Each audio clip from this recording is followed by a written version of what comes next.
Lesson 6. Ancient Egypt.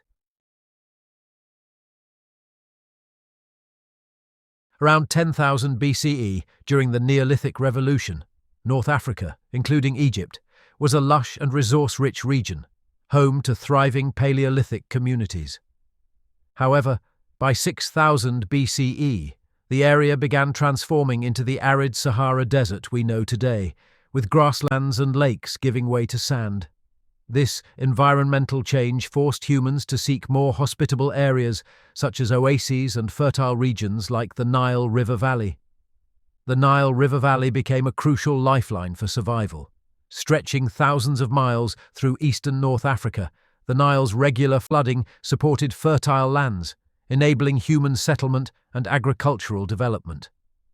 Flowing from Central Africa to the Mediterranean Sea, the Nile remains the world's second longest river and a cornerstone of ancient and modern Egyptian life.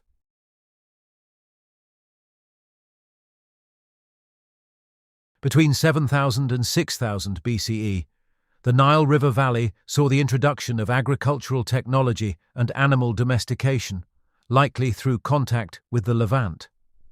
Crops like wheat and barley, and animals such as sheep, goats, and cattle became central to the region's development.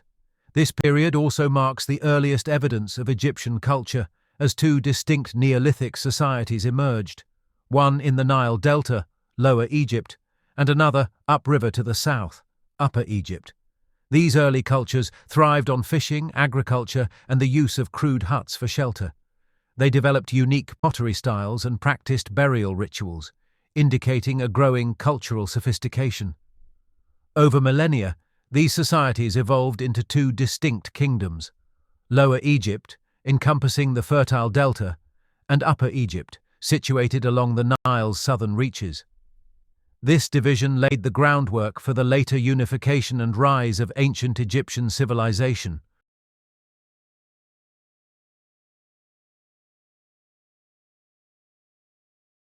A major political and cultural shift occurred in about 3150 BCE, when Upper and Lower Egypt were unified into a single powerful kingdom.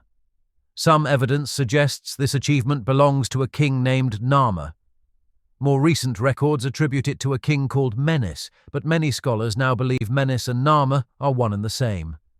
The unification of Upper and Lower Egypt around 3150 BCE marked the beginning of the early dynastic period, a transformative era lasting until approximately 2613 BCE.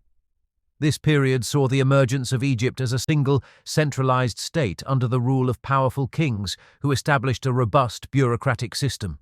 This administrative structure may have drawn inspiration from the palace-temple redistributive economy of ancient Sumer, though Egypt's political unity set it apart from the fragmented city-states of Mesopotamia.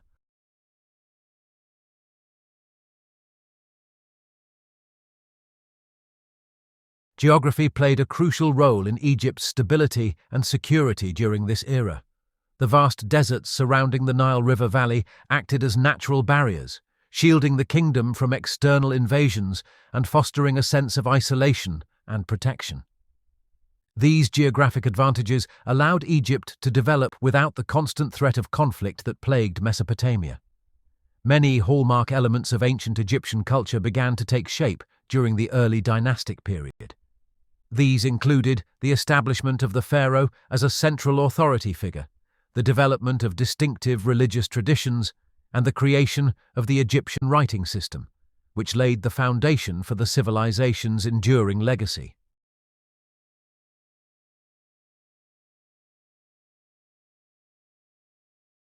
The unification of Egypt under a single pharaoh created a kingdom far larger and more populous than any contemporary state, with an estimated population of 2 million around 3150 BCE.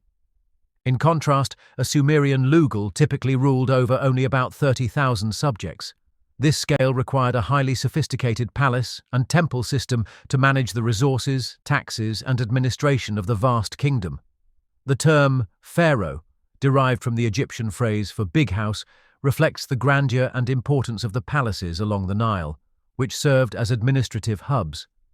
Like in Mesopotamia, These palaces housed facilities for storing taxes paid in kind, as well as workshops for artisans producing goods for the state.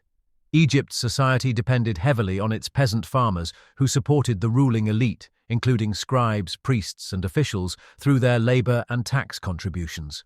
The pharaoh was both a political and religious figure, embodying the unity and divinity of the Egyptian state. As the high priest, the pharaoh performed rituals to honor the gods worshipped throughout the Nile Valley, fostering a shared religious identity among the diverse population. Simultaneously, the pharaoh was seen as the earthly incarnation of Horus, the god of justice and truth. This divine connection was believed to ensure Ma'at, justice and cosmic order, which maintained Egypt's peace, prosperity, and the life-giving annual floods of the Nile. The pharaoh's dual role as a political leader and divine figure was central to the stability and unity of ancient Egypt.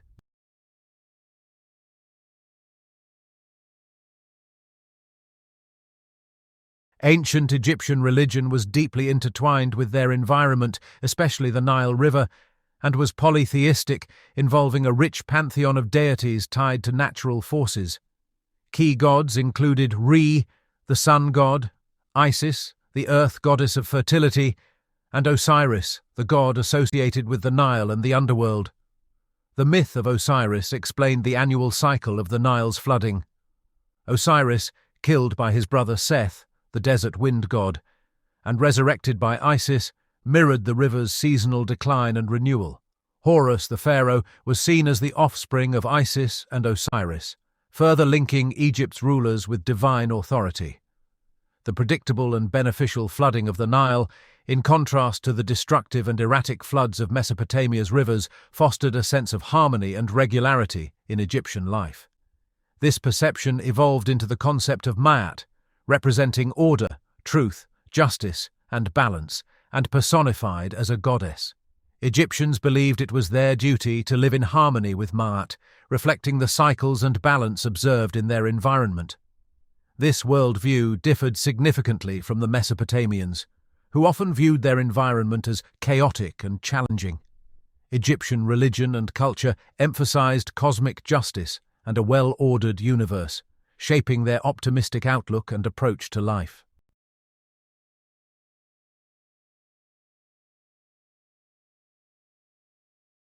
The ancient Egyptians developed a distinctive writing system called hieroglyphics, derived from the Greek word meaning sacred writings, though they referred to it as Medu Neter, or the gods' words. Its origins trace back to pre-dynastic Egypt, with the earliest symbols appearing before the early dynastic period. By around 3000 BCE, this system had evolved into a sophisticated script that blended alphabetic, syllabic, and word signs, as well as pictorial representations of objects. Hieroglyphics could convey both sounds and abstract ideas, making it a versatile and complex form of communication. Mastery of hieroglyphics required extensive training, and the knowledge of this intricate system was largely restricted to professional scribes. These scribes held an elite status, as their skills were essential for religious texts, monumental inscriptions, and other significant writings. For more practical and everyday purposes, such as record-keeping or issuing receipts, Egyptians created a simplified version of hieroglyphics known as hieratic. This streamlined script made administrative tasks more efficient while preserving the broader communicative capabilities of the hieroglyphic system.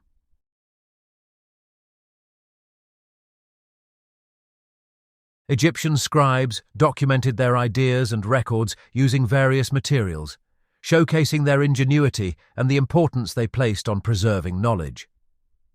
Stone inscriptions adorned the walls of temples and tombs, serving as enduring monuments to their beliefs, achievements, and rituals. Additionally, the Egyptians utilized a more versatile writing medium, papyrus. This material, made from the fibers of a reed plant growing abundantly along the Nile, was crafted into sheets that could be rolled into scrolls. Papyrus offered a lightweight and portable alternative to stone, making it ideal for record-keeping and storytelling.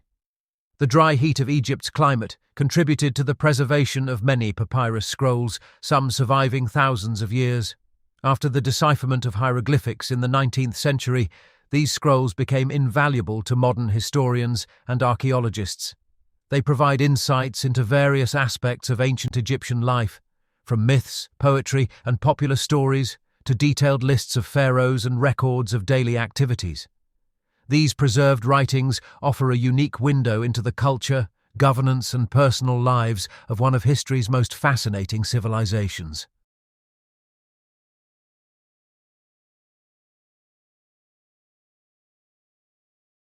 By the 2600s BCE, the strength of the Egyptian state and the authority of its pharaohs had reached new heights, enabling the construction of monumental stone architecture. These advancements marked a significant era in Egyptian history, prompting 19th-century historians to designate it as the Old Kingdom, 2613 to 2181 BCE. This period is most famously associated with the awe-inspiring stone pyramids, which remain iconic symbols of ancient Egypt. Built as tombs for the pharaohs and reflecting their immense power and divine status, these pyramids continue to captivate visitors thousands of years later, standing as enduring testaments to the ingenuity and ambition of the Old Kingdom.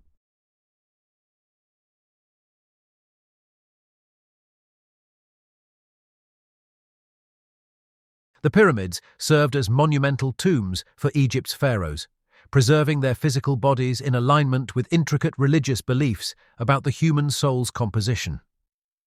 Egyptians believed a person was made up of several spiritual components, including the Ka, Ba, and Arche. The Ka was a spiritual double that remained with the body in the tomb and required nourishment through offerings. The Ba represented a mobile essence that ventured out into the world by day, but returned to the body at night. The Arche had the critical role of journeying to the underworld and the afterlife. These beliefs underscored the importance of mummification and the construction of elaborate tombs, as the survival of the Ka and Ba depended on the physical body's preservation. Before pyramids, pharaohs were interred in simpler structures called mastabas, constructed from mud brick. However, during the early dynastic period, the reign of Pharaoh Djoser witnessed a groundbreaking innovation in tomb design. Imhotep, Djoser's chief architect, envisioned a grand stone tomb that surpassed the traditional mastaba. His design began as a single stone mastaba, but evolved into a stacked, multi-tiered structure now known as the Step Pyramid. This architectural marvel marked the beginning of pyramid construction and was accompanied by an extensive surrounding complex, including temples, setting the stage for the grand pyramids of the Old Kingdom.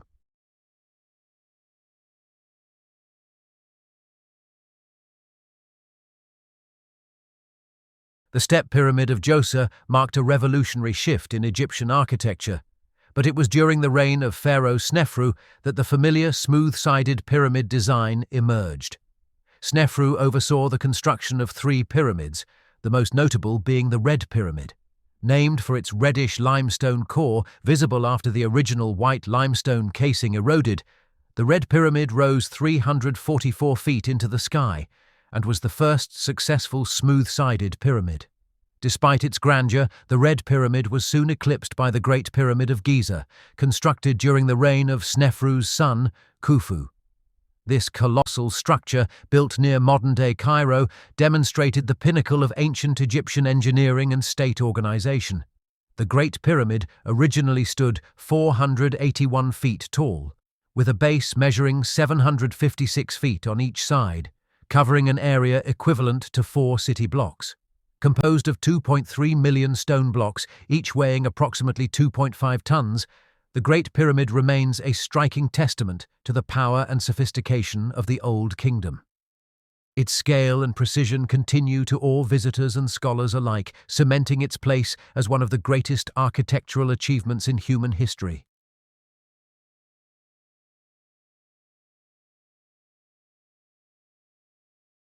Later pharaohs of the Old Kingdom constructed 2 additional, slightly smaller pyramids near the Great Pyramid at Giza. These pyramids, like the Great Pyramid, were aligned with the position of the dog star Sirius, which held significant religious meaning for the Egyptians. This alignment occurred during the summer months when the Nile River floods, a phenomenon that was central to Egyptian agriculture and religious beliefs. Each pyramid was also connected to a temple along the Nile, dedicated to the pharaoh for whom it was built. The construction of these monumental tombs required vast investments of time, labor, and resources. In the mid-5th century BCE, the Greek historian Herodotus famously claimed that it took 100,000 workers 20 years to build the Great Pyramid of Khufu. While this account is centuries removed from the actual construction, modern archaeologists believe the workforce was likely much smaller, estimating around 20,000 workers. Excavations at Giza have uncovered evidence of workers' villages, suggesting that the laborers were housed in nearby settlements. These workers were not slaves, as often assumed, but rather skilled laborers and craftsmen. In fact, it is believed that many of these workers enjoyed a relatively high standard of living, benefiting from food provisions, medical care, and other comforts, while they contributed to one of the most extraordinary feats of ancient engineering.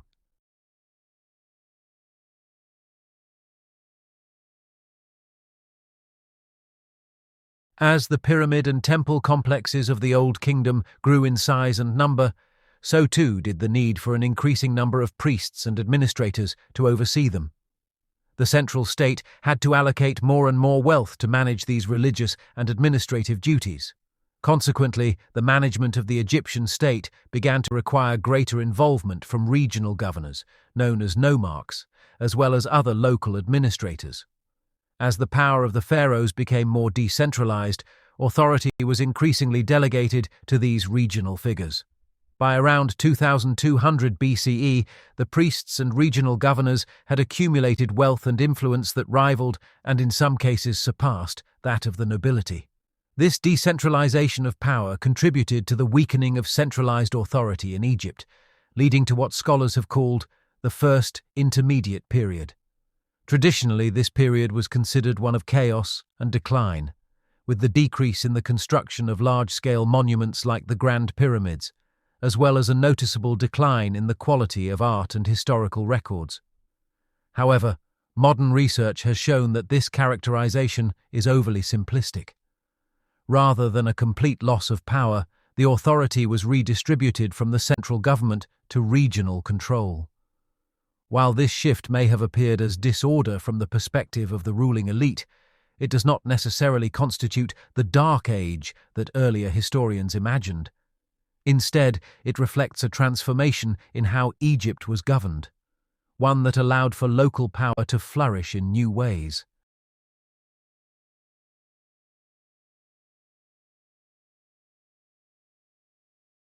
The First Intermediate Period came to an end around 2040 BCE, as a series of strong rulers, beginning with Mentuhotep II, succeeded in re-establishing centralized control over Egypt. This period of restoration marked the beginning of what we now call the Middle Kingdom, a time that lasted for nearly 260 years. In 1991 BCE, Amenemhat, a former vizier to the line of kings who helped establish the Middle Kingdom, took control and founded his own line of pharaohs, which ruled Egypt for 2 centuries. Under these new rulers, Egypt experienced significant developments. The country established its first standing army, which strengthened its military capabilities. Large-scale building projects reminiscent of the grand works of earlier periods were revived, showcasing the kingdom's revitalized power. Moreover, Egypt re-established contacts with neighboring peoples and kingdoms in the Levant and in Kush, modern-day Sudan, thus expanding its influence and securing its place in the wider ancient world. Throughout this period, the centralized power structure remained strong, ensuring stability and prosperity for Egypt as it regained its former glory.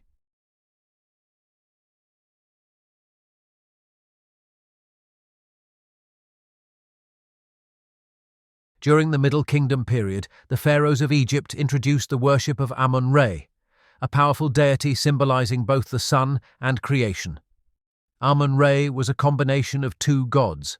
Re, the sun god and creator deity, worshipped in the northern part of Egypt, and Amun, the sky god revered in the southern regions.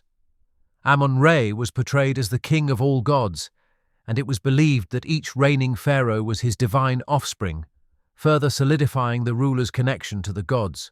Rather than constructing the monumental pyramids seen in the Old Kingdom, the pharaohs of the Middle Kingdom focused their efforts on building grand temples dedicated to Amon-Ra and his wife, the mother goddess Mut, in the city of Thebes.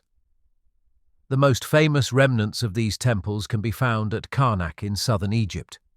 These temples were characterized by vast halls supported by towering columns or colonnades, which held up the temple roofs, creating an awe-inspiring atmosphere.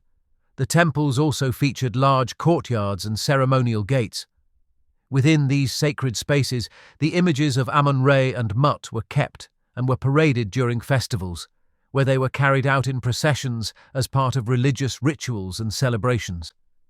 These structures reflected the growing importance of religious devotion in the Middle Kingdom, with a focus on the divine rule of the pharaohs.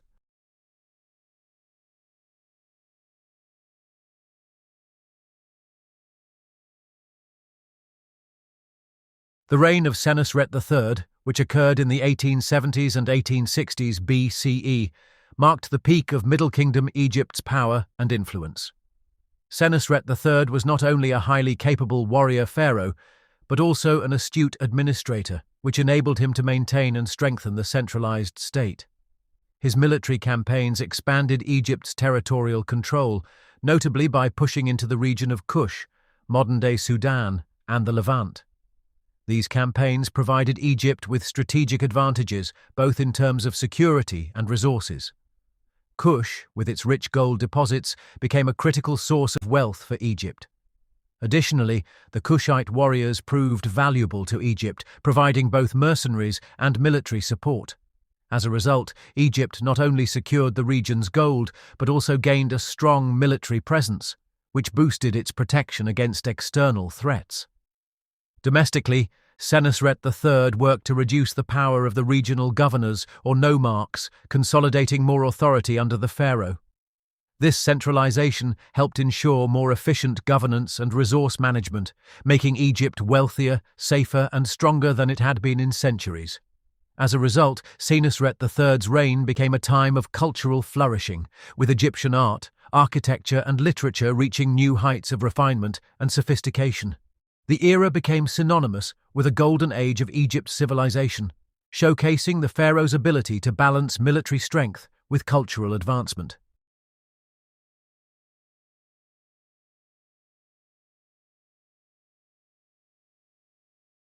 The reign of Sobekneferu marked a rare but significant moment in ancient Egyptian history, as she became the first woman to assume the title of pharaoh since the early dynastic periods, predating even the Old Kingdom. Sobekneferu was possibly the wife, sister, or both to Amenemhotep, and the daughter of the powerful Amenemhat III. She ruled Egypt for a brief period after the death of her father and brother, though little is known about her specific achievements during her reign. What stands out about Sobekneferu's reign is her association with the crocodile god Sobek, a deity representing strength, fertility, and protection. She is believed to be the first pharaoh to explicitly align herself with Sobek, possibly as a way to strengthen her legitimacy as ruler. This connection to Sobek may have also extended to her patronage of the city of Crocodilopolis, a major center of worship for the god, where Sobek was revered as one of Egypt's most powerful and protective gods. Unfortunately, Sobekneferu's reign was short-lived, and she died without heirs. As a result, she was the final ruler of the 12th dynasty and brought an end to the line of Amenemhat I. Despite the brevity of her rule, Sobekneferu's reign remains a significant chapter in Egypt's history, highlighting the occasional but notable emergence of women as rulers of one of the most powerful civilizations of the ancient world.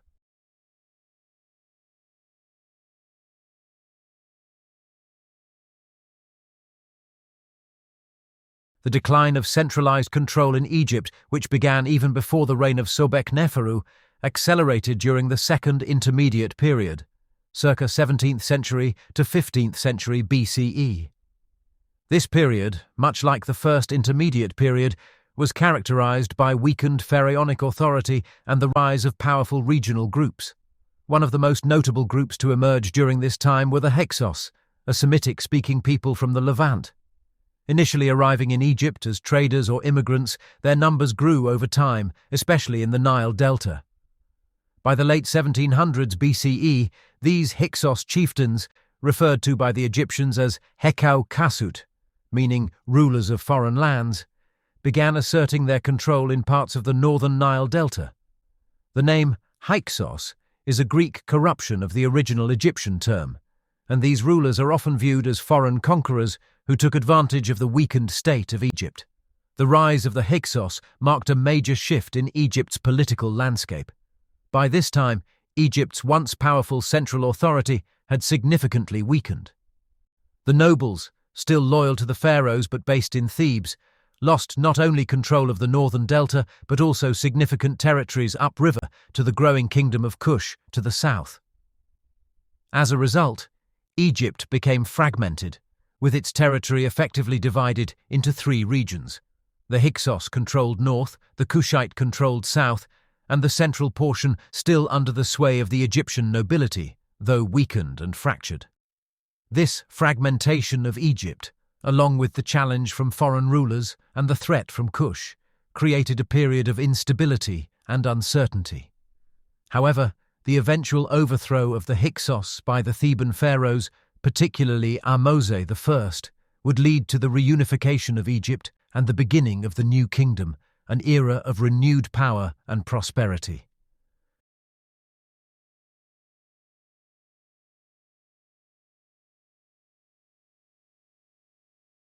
In conclusion, the Second Intermediate Period ended with the Theban rulers successfully defeating the Hyksos in the 1550s BCE, marking the start of Egypt's reunification.